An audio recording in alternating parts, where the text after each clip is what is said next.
when I told you I grew up in Northern California, I looked at NASCAR and never in a million years thought I would race in NASCAR. I thought my career would take me to the open wheel, Indy 500 or something like that, or sports car road racing, 24 hours at Daytona, 24 hours at Le Mans, whatever the case is. But never in a million years thought I would race in NASCAR, because as a very young kid, when I would watch NASCAR on ABC's Wide World of Sports, because that was the only broadcaster that was televising. That shows you how old I am. I saw these guys run around in circles with Confederate flags, behind the stands and talking with Southern drawls, and I couldn't understand half of what they were saying, and I couldn't understand why they're just running around in circles. When I looked at racing, I thought racing was an extension of what you do on the street, right? Which is turn right, turn left, upshift, downshift, accelerate, brake, not drop it into fourth gear and turn left. So I couldn't understand why anybody would want to do that form of racing, turning left, trying to stay off a concrete wall. I just couldn't fathom it.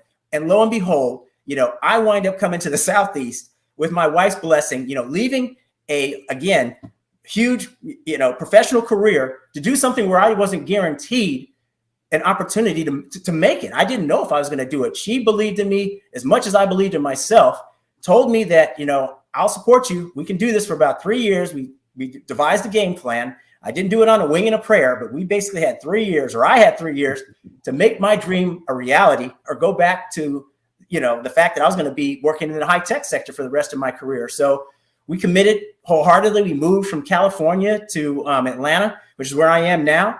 And, I kept on beating on doors and everything. And finally, the opportunity to race for Dodge, came together. And that's where at 40 years of age, I became a rookie in the truck series. That is probably never going to happen again, right? You don't just wind up leaving your regular career at 37 to become a professional racer at, NASCAR level at 40. And then later on, as you know, in 2006, I was a Cup rookie at 45, at Atlanta Motor Speedway. So I know how Jimmie Johnson felt when he left NASCAR to become a rookie at 45 in IndyCar. It ain't easy.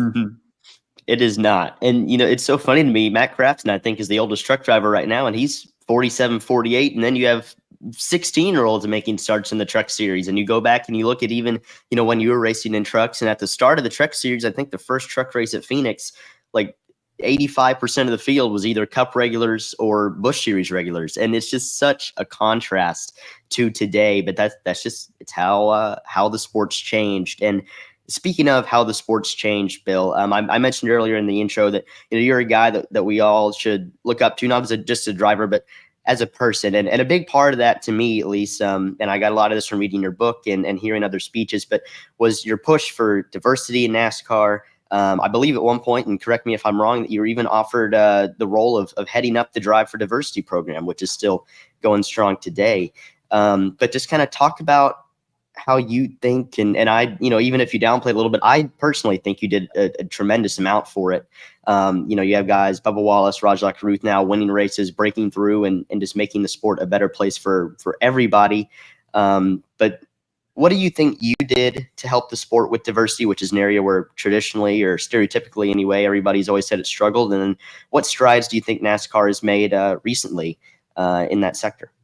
Well, I think just the fact that I was out there moved the needle, right? Because I can say there were a lot of what I consider closet NASCAR fans, a black and brown persuasion that wanted to be out there, but just didn't have anybody to pull for. It's kind of like we pull for people that look like us, that sound like us, that we can identify with, and that's kind of what was lacking in NASCAR. There was just a sea of white guys out there racing, and, for most of the African-American community and what have you, it just wasn't a really inviting environment when you saw Confederate flags.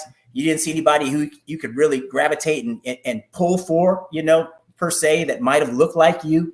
And so for my being out there, primarily in the truck series, but even when I made my Cup debut, I can't tell you how many people reached out to me and told me how proud they were of me and how big a deal it was for me to be out there. And it really warmed my heart, because I didn't know I was making that much of an impression. I really didn't. I didn't go out there for that reason. I wanted to go out there I went out there because I wanted to compete at the top level of sports in this country. And I saw that it was no longer IndyCar racing. It was never really sports car racing, but it was NASCAR racing, once IndyCar racing became divided, right? The IndyCar series kind of had issues with its management and its organizations. They changed their labeling. It became IndyCar, IRL, Indy Racing League and whatever. I can't remember all the iterations of sanctioning bodies, but while they floundered and bickered and whatever with each other, NASCAR continued to be there week after week. People knew when their favorite drivers were going to be racing, and it was consistent. And so, I saw what John Andretti did back in 1990 when he left a full-fledged, fully, sponsored and supported IndyCar program to come to race in NASCAR. We all thought he was crazy, but he did something that was on the cusp. He came over at the point where NASCAR was really blowing up in the 90s, right? In the late 90s, mid to late 90s. And once that happened, everybody wanted to get into NASCAR. And so I did it because, like I said, I wanted to become a professional race car driver because I wanted to be on the biggest platform, biggest stage, racing against the best of the best. And the whole diversity thing and inclusion thing came along, kind of on its own, because that was not what I was staking my flag, in the sand about. That was not what I was doing it for. But I was really, really overwhelmed by the amount of support that I got, from the Black and brown community that said, now that you're out there, I feel good about coming out to the racetrack. I can see you out there and I can support you. And that really wound up being important to me because, believe me, Samuel, I thought I was on an island when I was out there because I was not embraced in the stands and the fans, for whatever reason. Going to Martinsville was very difficult. Going to Talladega was extremely difficult. They didn't want to see me out there. But the thing that I can say definitively, that in the garage area, everybody respected me. It wasn't as if I was a diversity driver out there having no business being out there. They knew I could drive. They saw my talent. They saw my skills. I could do, what I needed to do. And I carried myself well. And I think all of them appreciated that.